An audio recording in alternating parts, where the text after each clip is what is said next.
Rajkot city bus ડ્રાઈવરે આત્મવિલોપનનો પ્રયાસ, contractor વિક્રમ ડાંગર સામે ગંભીર આક્ષેપ.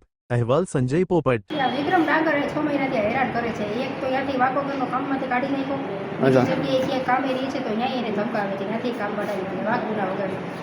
વિક્રમ ડાંગર 6 મહિનાથી હેરાન કરે છે. અચ્છા, ત્યાં હાજી ડેબે કામે જાય છે તો અહીંયા હસનને અને ફારૂકને પણ બીવડાવે છે. શેમાં આ ભાઈ શેમાં નોકરી કરતા? ડ્રાઇવિંગમાં. હા, સિટી બસમાં નીકળીને બીજી જગ્યાએ ક્યાંય બી કામે જાય છે ને લાગે છે ને તો ત્યાં પણ એને સામે ધમકાવી દે છે કે આને કોઈ કામે ન રાખતા. ત્યાંથી નીકળીને સીએનજીમાં ગયા તો ત્યાંય ધમકાવ્યા કે ત્યાં કામે ન રાખતા. સીએનજીમાંથી નીકળ્યા તો સ્કૂલ બસે ગયા તો ત્યાં પણ ધમકાવ્યા કે ત્યાં કામે આને નહીં રાખતા. અને મારી એવી સારી કેન્ટીન હાલતી હતી 3 મહિનામાં એને ખાલી કરાવી નાખી. એને જ બંધ કરાવી? હા, એને જ બંધ કરાવી. હું અત્યારે હજી પણ કંઈક પગલું ઉપાડવા જાઉં ને એનું કારણ વિક્રમ ડાંગર હે. અટલ સરોવર ડેપોમાં એનો કોન્ટ્રાક્ટ છે. એમાં હું 3 વર્ષથી સિટી બસમાં હું નોકરી કરતો હતો. મારો કાંઈ વાંક નથી, મારો કોઈ ગુનો નથી, તોય મને એ બસમાંથી ઉતારી નાખ્યો. અને હું અભણ માણસ છું, મને આમાં કાંઈ ખબર નથી પડતી.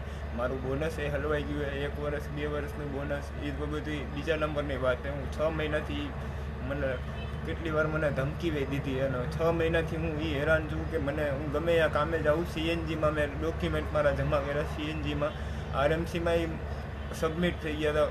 મારે ચડવાનું હતું નોકરીમાં તો એ અહીંયા સીએનજીના જે તે કોઈ હોય એને અહીંયા ધમકી દીધી કે આને ચડવા ન દેતા. આવી લુખ્ખી દાદાગીરી હલાવે.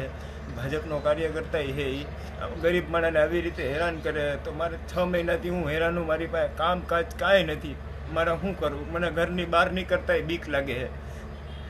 હું અત્યારે એટલો ડિપ્રેશનમાં વયો ગયો હું કે એની કોઈ સીમા નથી. મારી પાસે ખાવાના પૈસા નથી.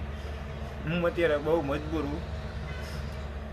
હું મારા પરિવારને ખાલી એટલું જ કહેવા માગું છું કે તમે આની કાર્યવાહી કરજો. આ વિક્રમ ડાંગરની હિસાબે હું ડિપ્રેશનમાં વયો ગયો હું આ પગલું ઉપાડું છું. બસ, મારે બીજું કાંઈ નથી કહેવું.